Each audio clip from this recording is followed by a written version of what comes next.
But right now I'd like to introduce and welcome a great friend of the industry who is a big supporter of creativity and the commercial impact it has on commerce and business, and he does an amazing job on shining a light on that every Monday in The Australian, and that is Danielle Long.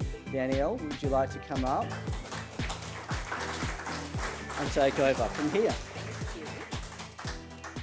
Okay, thanks everyone. So yeah, as Mike said, obviously, I'm Danielle Long, editor of The Growth Agenda, which is in print on Mondays, online every day, if I have time, and I'm not chasing you all to get comments. But it is also, I might add, if you aren't already subscribing, behind the paywall, so you should subscribe, but it's the only dedicated section in a national media, what's the word I'm looking for? Property, that actually showcases the industry. So it's an important place for you guys to be, so please return my calls. But tonight, I'm not going to be, hopefully, grilling anyone. We're here to discuss, I guess, the future, and very much take a look at 2025 and beyond, and really explore the challenges and the opportunities that the industry is facing. And obviously, Mike's touched on it. There's a lot going on, and I think we're at that point now that to say that the industry is at an inflection point seems redundant. We're very much sort of beyond that. The speed and the nature of change means that we're sort of in this perpetual kind of flux, and a perpetual state of flux where week in and week out things do seem to change quite rapidly. We know that there is uncertainty, the macroeconomic headwinds or the Trump wins, the fluctuating market conditions, the unpredictable consumer confidence, even, obviously with our industry at the moment, this sort of trend towards consolidation and this steady flux of change within the agency landscape. So there is uncertainty, but within that, there's also huge opportunity and, some quite exciting things. And there's certainty.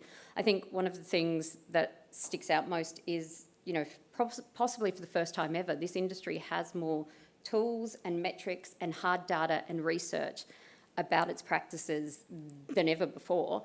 And, what I feel like that does is give us this whole new landscape of what to talk about. I think some of the excitement lies in this sort of, depending who you talk to, this idea that, we know that the future will be automated, it will be integrated, it will be omni-channel. It will harness data-driven strategies and will create, engaging, personalised marketing comms and, immersive brand experiences. And while the work will most likely be optimised to within an inch of its life, thanks to all of the data that we have, the focus should return to creativity and, its fundamental importance. We know that consumers are changing. We know that media channels are changing. We know that the ways to target them and find them is changing.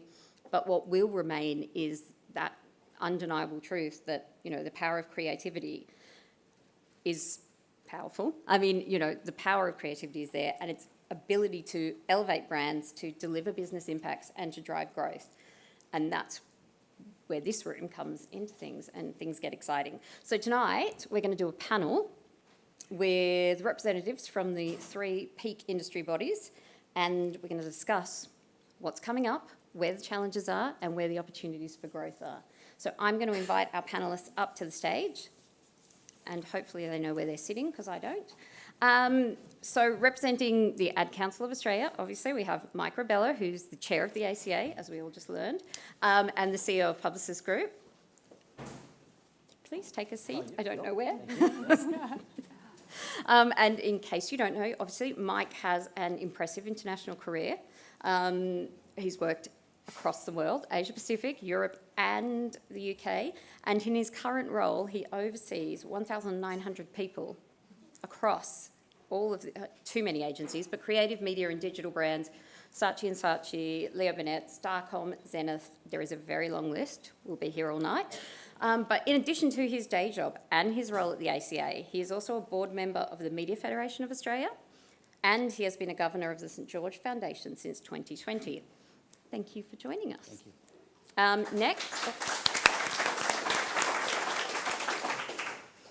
Next, I will invite Mr. Coad. This is Mark Coad. He's representing the Media Federation of Australia tonight, but he's also he's the chair of the MFA and the CEO of IPG Media Brands Australia, which is one of the largest advertising and media agency groups. He is a media expert with senior leadership experience and roles as CEO of OMD Australia, CEO of the iconic creative shop Clement Harvey Edge, and CEO of PHC Australia, in addition to his current role with IPG. In addition to all of his big day job, and his role with the MFA, he holds industry board positions with ADMA, the Association of Data-Driven Marketing and Advertising. He's a board director of the Melbourne International Comedy Festival, which I want to get into, but we'll go there later. And he's on the board of trustees of the Commando Welfare Trust. Plus, he's a long-standing mentor with the Marketing Academy Scholarship Series. Thank you for joining us. And our final panellist is representing the AANA, is Mim Haysom, who is board member, and she's also the Executive General Manager of Brand and Customer Experience at Suncorp. Mim leads a team of 150 people to drive the brand marketing and customer experience function for Suncorp's 9 brands, which includes Suncorp, AAMI, GIO, APIA and Shannon's. And prior to her role at Suncorp, Mim was a highly awarded agency leader with senior roles at M&C Saatchi, Wyburn TBWA, Cummins and Partner, Clement Harvey Edge. Were you two there together? No. It was a long time ago. And in addition to her day job, Mim is obviously a board member of the AANA. She's also a board director for the Australian Chamber Orchestra, a trustee, for St Vincent's Client Foundation and a director for Suncorp Partner Holdings. And she's also previously held roles as an advisory board member for Wheelchair Rugby Australia and ADMA. Thank you for joining the panel.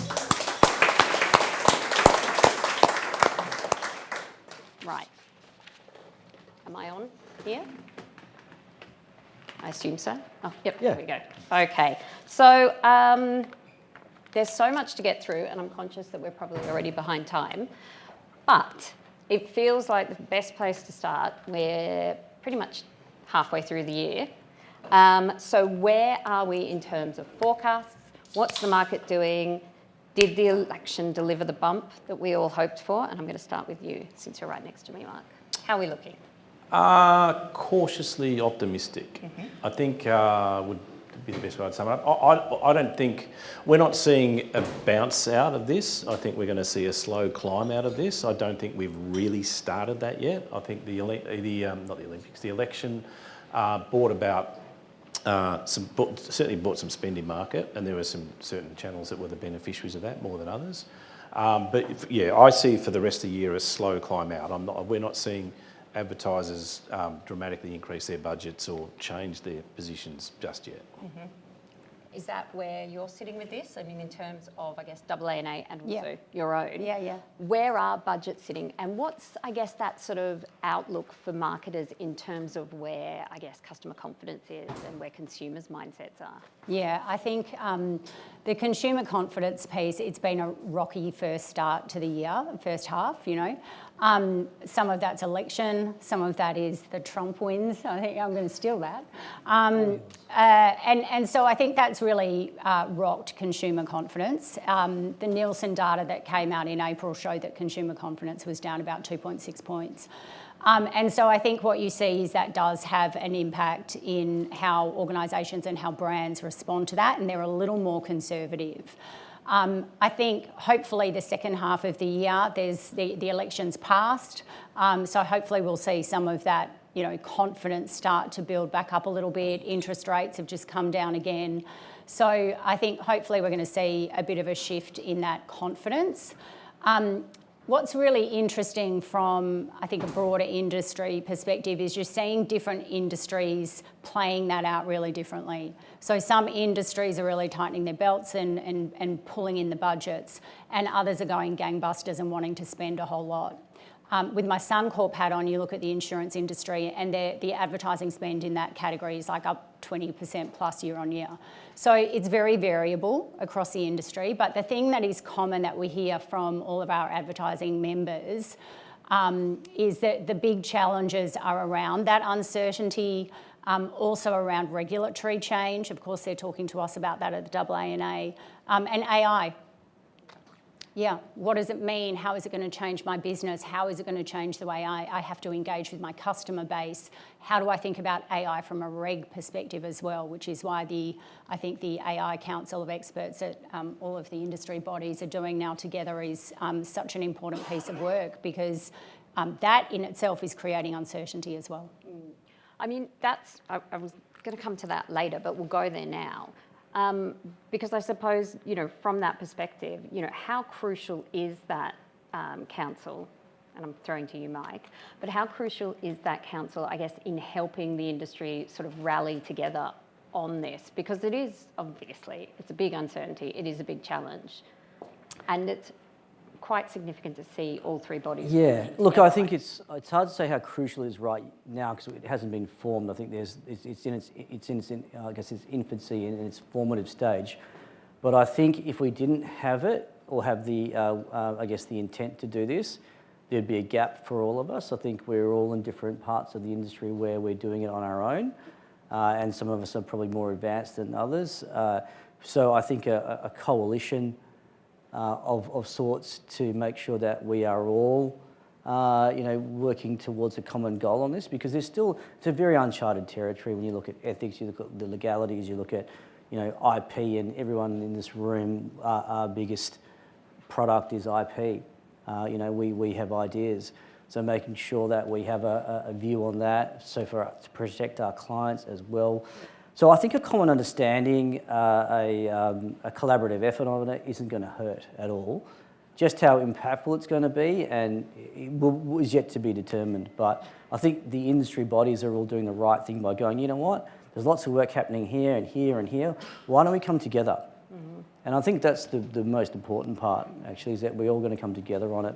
And we'll all take away, because what the MFA will need out of a view on AI and the AANA and the Ad Council members will be very different, but there'll be some commonality. So I think that's where this council will help. And it's really interesting because it feels like already this year that, and it's probably happened, but the three bodies are working quite closely. Is that a signal for the industry? What does it mean? What do you think? I think Mike summed it up really nicely. I think that there's a lot of areas where we work better together, and there's many examples of that. The pitch guidelines was a good example, yep. A fantastic example. We wouldn't have made that headway if we weren't collaborating with other bodies. Yeah. But equally, I still think we've all got our own respective issues to deal with within our own corners of the industry. So, I'll always support total collaboration, but I'll always defend the fact that I think we need our own associations or our own boards to support our own causes. So no super body that, I wouldn't be opposed to it, but I would. Of paramount importance to me would be the protection of the media agency's ability to push our causes, and there are topics within that. Some are quite bland, could talk to currency or research, or there are matters within that we need to sustain the capacity to do that the rest of the industry probably doesn't care much about. Yeah.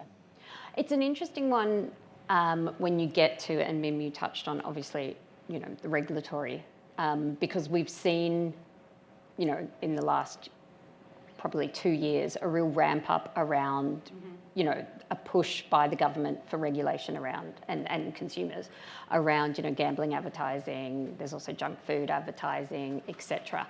So I guess I'm sort of keen to get from you, and I forgot to say greenwashing, obviously, big focus at the moment. Two things. Where is the AANA on this? But also, what do you think about the government's appetite for regulation and, I guess, our industry's ability to self-regulate? Yeah, well, I think based on what you've just outlined, yeah. Which is absolutely correct, the government has quite a high level of appetite to regulate.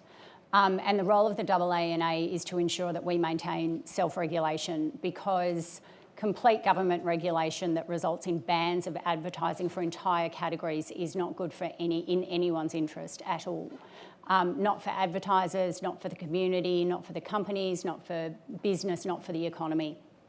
So they're leaning in clearly at the moment, as you called out, around gambling, alcohol, some food sectors.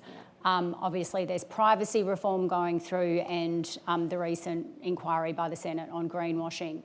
So let's use the greenwashing Senate inquiry as an example.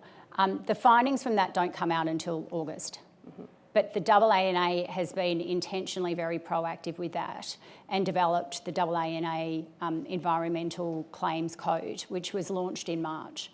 That has been incredibly well received by the government, and hopefully that will help manage further regulation.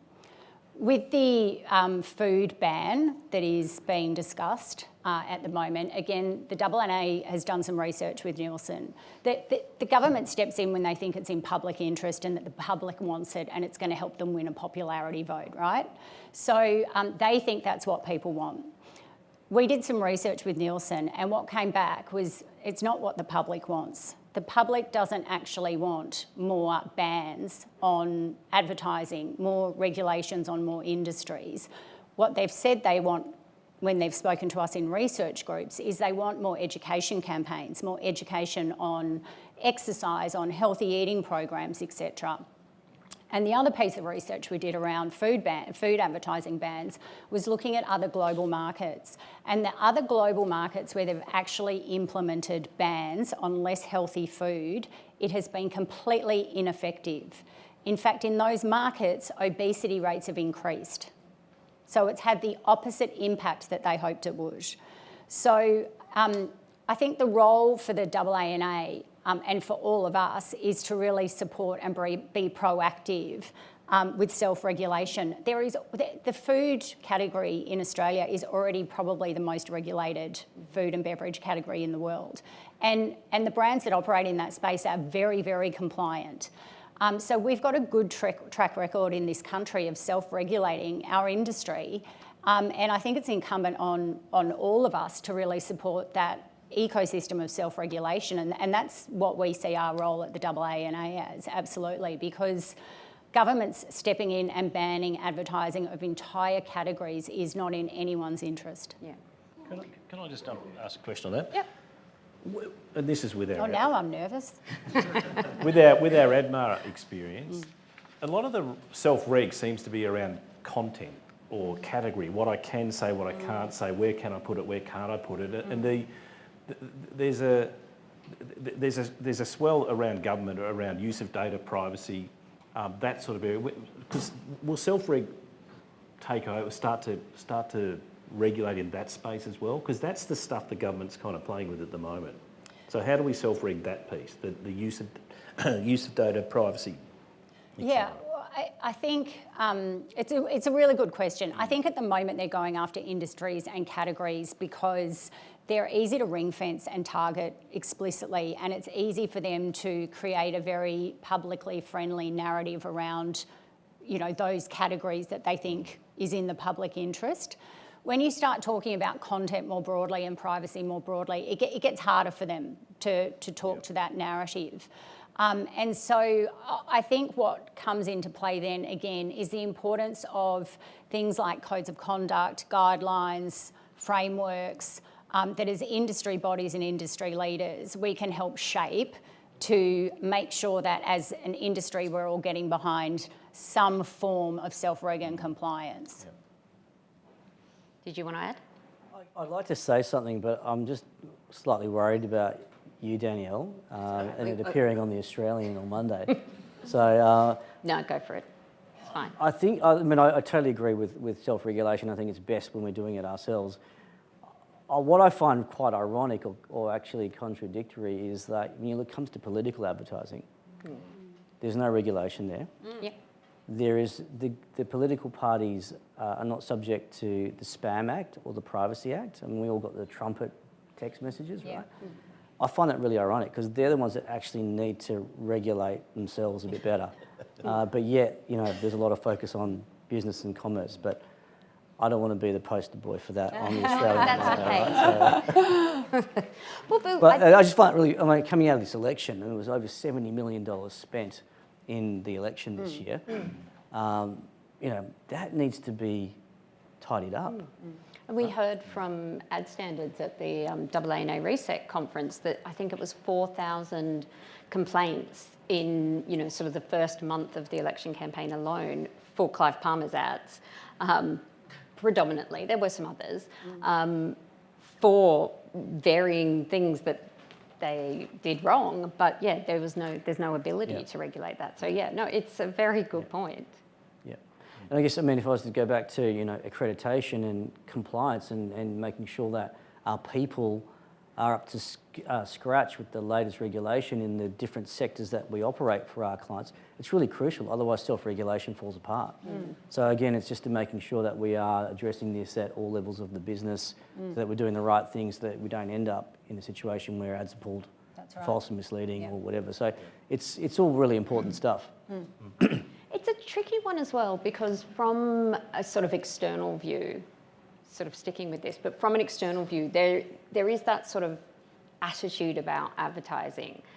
Do you think that the industry needs to kind of have its own sort of, I guess, body campaign that really actually values the industry and champions it across all areas? Look, I think we're all doing that in our respective areas, and I'm fortunate to sit on the MFA as well. And I think what MFA is doing in terms of champion, I'll let Coad talk to it more, is really trying to champion what media agencies bring to clients, but also to society as a whole. And that's exactly what we're trying to do at the ACA, and elevate, I guess, the reputation and the impact that we have. Now, should we be doing a campaign for that? Who knows? I think we've got to get our house in order first before we do anything, and there's a lot of work to be done. We are making progress for sure, but I don't think we're at the point yet we should be out, putting, big campaigns out on it, nor do we have the budgets to do it. So I think, focusing on the areas we can impact with our members, on the shop floor. Over time, we will see, I'm hopeful we will see, the reputation of what we do escalate up the rankings. But it is a challenge. I think it was Nielsen had this chart ranking the most trusted professionals in Australia, and I think advertising was like about 19, just above used car dealers or something like that. And that was a real that was a bit of a clarion call for us at the ACA, where we go, it's just not, and it's not really fair or true of what we do. But we do know that we're not doing everything right, so we've got to make sure we address that first. It's a challenging thing, but don't worry, we're always at the bottom, journalists, way down the bottom. So we haven't quite got into the AI conversation, which is impressive, considering how long we've been on stage. So let's go there. Mark, there's a lot of talk about what's happening in media agencies. Is AI going to take all of our jobs? What's going on? No, is the short answer. It's going to remove a lot of the menial, repetitive tasks that sits within media agencies, and there's work already starting in that space. I don't know what the number is. We would serve hundreds of thousands of impressions every month, and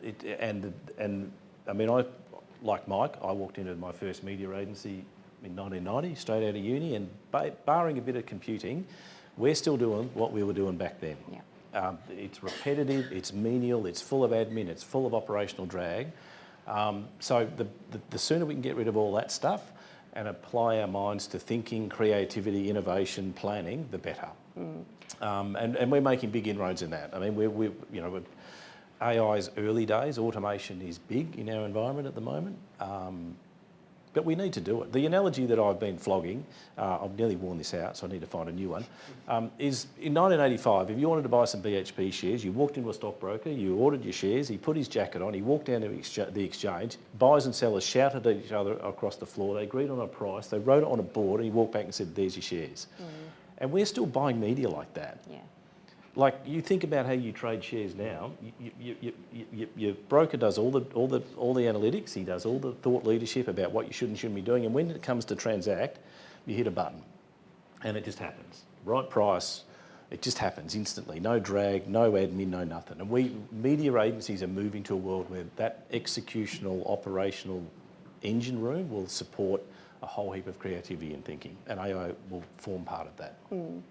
Is there a danger, and this can be to all of you, is there a danger that though some of the elements of those menial tasks that AI automates and takes off the plate are where juniors, cut their teeth, learn the skills, and get the skills that help them progress to become senior leaders? It's a big challenge. The shape of our industry is changing as a result. So those roles won't exist. So we'll have to think about where our apprentices come from, definitely. But there's a lot of jobs that don't exist anymore. There's not many switchboard operators left anymore out there. Yeah. But they've all been repurposed. Create. Yeah, and they're doing other things.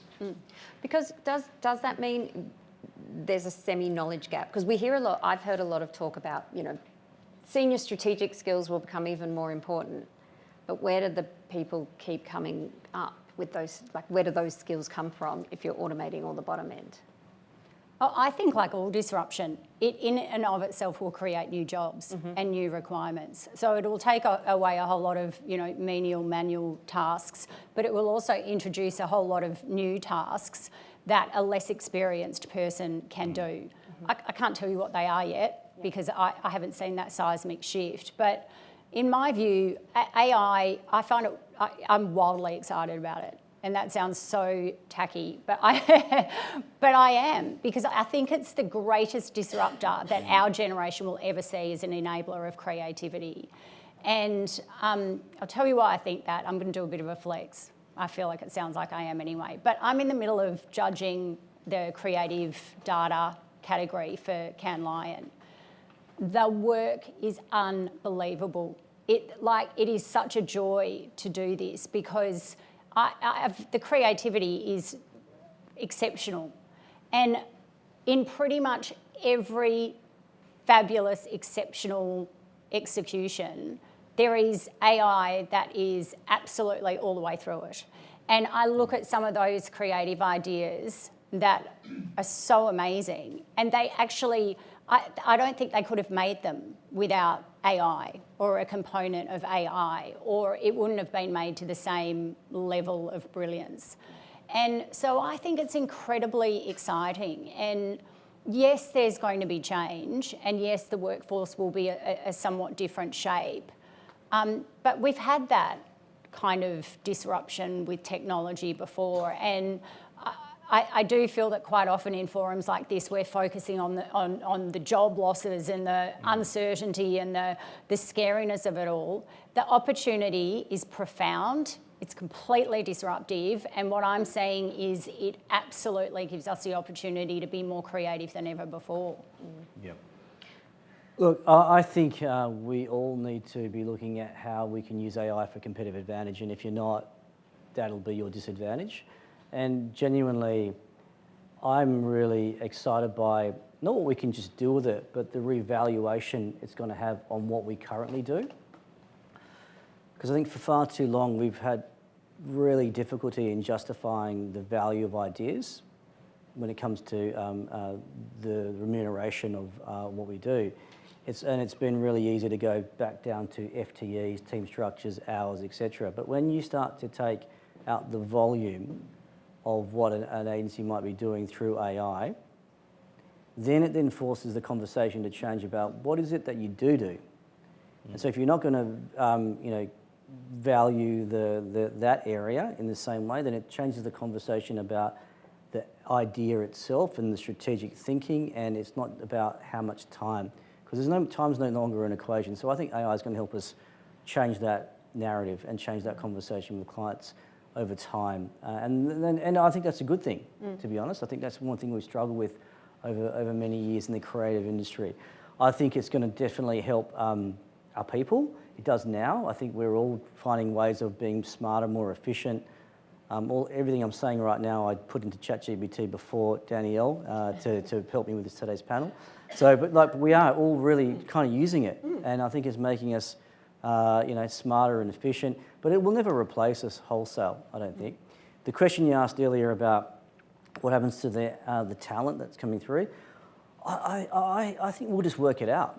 We always have. Yeah. We've always worked it out. We've worked out the biggest problems and challenges this industry's faced. We're very adaptive, resilient, And we're indestructible, you know, this industry, and I think we will just work it out. And I genuinely think that, look, when I entered this business when I was 22, 21, I already thought I could do the job 5 years ahead of me, right? And I think most of the people coming through now think like that anyway, but they've had to go through the ranks because that is the system. Yeah. If that system no longer exists, I reckon the people coming out of university are going to probably fast track to the roles that they should be doing because they no longer have to do that time. Yeah. So I'm genuinely, a lot as a result. yeah, and they'll we bought them and they leave. Right, exactly. So I think it's going to actually help them accelerate because they have to and we want them to. I think that'll just end up working itself out in the dynamic of the workforce, of where the industry goes. And but I genuinely think we should be. I think it's going to and Mim's just talked about, you know, the can line judging process. I think we're going to see more of that, and people are using it now to make their ideas better. In the application, I still very, you know, strong on the fact that the actual originality of ideas will never be replaced by machines. Right? It'll still come from us, but then it'll help us, you know, think about it maybe differently or execute it differently and activate it differently. And we're all doing that right now as well in different parts of this industry. But I think it's exciting. I'm like with Mim, but we can't bury our heads in the sand. We can't get carried away with the hype. We've got to really think about this quite, you know, methodically as well, which is why this council I think is going to be helpful. But if we don't, we'll be left behind, and this industry will never be left behind.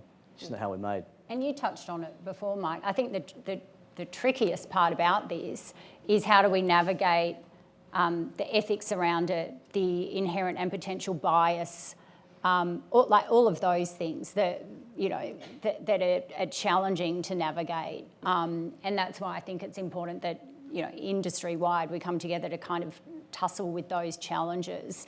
Who owns the IP? Where are the ethics sit? You know, I think they're the things that are going to be the most challenging with AI, as opposed to, you know, what jobs is it going to move around? Yeah. And I suppose I'm already getting the wrap up, so I'm going to sort of jump. But you mentioned CAN, and it feels timely, obviously. But also, you know, in the past few years, there's been a bit of a talk about how Australia has, you know, performed at CAN. And, you know, the old saying always goes that in tough times we see great creative work. So are we seeing great creative work come out of Australia? Are we about to see a rush of amazing work? How are you finding the landscape? Well, my agency's work's amazing. Look, I think there's some good work, some solid work being produced. I think we can lift the bar and do better. You know, maybe it hasn't been served up to me yet because I'm Australian, but I can tell you I've seen am I allowed to swear? I've seen a shit ton of Brazilian work and not one piece of Australian work yet. Yeah. So are we where we would hope to be globally? I would say no, but that doesn't mean we can't be there. We've been there before. I think we can be there again. But currently, I would say there's not a plethora of lion-winning creative coming out of this country. Yeah, I think there's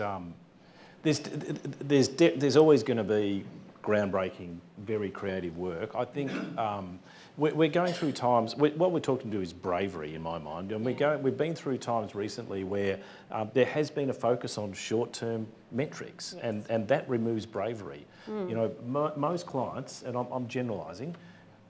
We've got some clients who are very brave and do some incredible work and allow our teams to do incredible work. But, you know, I'll generalise, but if a client was given an opportunity to be highly creative and very brave for some long-range objectives versus, you know, meet this month's outcomes or metrics, they'd probably go for that. Look, I think when Australia is at its best, it's unbeatable, and we dominate at festivals like Cannes. And it's a bit like the Olympics. It's like once every 4 years you see us kind of really, hit all the high marks in those award shows. So when we do it amazingly well. But I do think we're not as consistent as we could, where we have the talent, we have the clients, but we're not as consistent, say, as markets like Brazil, who probably have a much more creative culture in society. I don't think Australia is naturally a creative culture. It has obviously some pockets, but we're a sporting culture on more en masse. But there are different cultures around the world that are generally more creative, and you see them somehow punch really well in can. But as a market and as a measure of per capita GDP and investment in marketing, we pretty much punch above our weight, but it's a bit inconsistent. And I think that is, I think there's genuinely a conservatism that runs in business. And I think you've got to literally find not organisations or brands, but clients that really believe in it. And there are a few. We've got a great cohort of CMOs in this country that genuinely believe in the power of creativity, innovation, and they're the ones you've got to latch onto. But there's not enough of them to go around. Yeah. Frankly, I think that's part of the challenge. But I genuinely believe we've got amazing people, amazing talent. So many people are coming to this country now to work in our industry as well, and not just for the sunshine. But you know, I'm still very optimistic, but I think we're just going to get more consistent. No, I think that's good. All right, I'm going to wrap up. I've got one last question though, given the name, clues in the name. Where is the growth going to come from? Next 12 months. Well, that's a very hard question. But certainly in my corner of the industry, we need to keep reminding ourselves. Media can be a driver of growth. It's a big objective of the MFA. You know, media is not the transmission device for our creative friends' messaging. You know, media in itself is a very strong lever for growth. The way we use it, the way we behave in it, and we need to keep reminding ourselves of that and the role we can play. Yeah. And you know that helps. That helps marketers and advertisers and companies realise that marketing is a driver of growth. It's an investment, expecting a return. It's not an expense. I think from a client perspective, an advertiser perspective, consistency and creativity, and consistency in that the market's super choppy. And, you know, it was touched on, somebody said before, you know, the short-termism, like clients have to be given the runway to hold the course on a strategy, to hold the course on investment, to be consistent with the way they manage their brands and do it creatively. So I would say consistency and creativity. Look, I think as we kind of reaching the halfway point of 2025, and we're seeing, I guess, the predictions. I mean, the interest rate cut was great, but it's also a predictor of the slowdown in economic growth, even though inflation's under control. So I think growth's going to come from just playing the long game as well, and not getting too caught up in the next couple of quarters. It's hard when you work for corporations that, you know, report to the market. But, you know, I think we've all got to take a bit of a long game, continue to do what we do really well, stay close to our clients, look after our people, make sure that we, you know, remain consistent in how we turn up, and just, you know, trying to be better and look after one another. I think that's where the growth is going to come from. And potentially it sounds like there's a great appetite. Someone, who shall remain nameless, mentioned, you know, something like 40 pitches this year. So there's an appetite for change, which hopefully is an appetite for growth.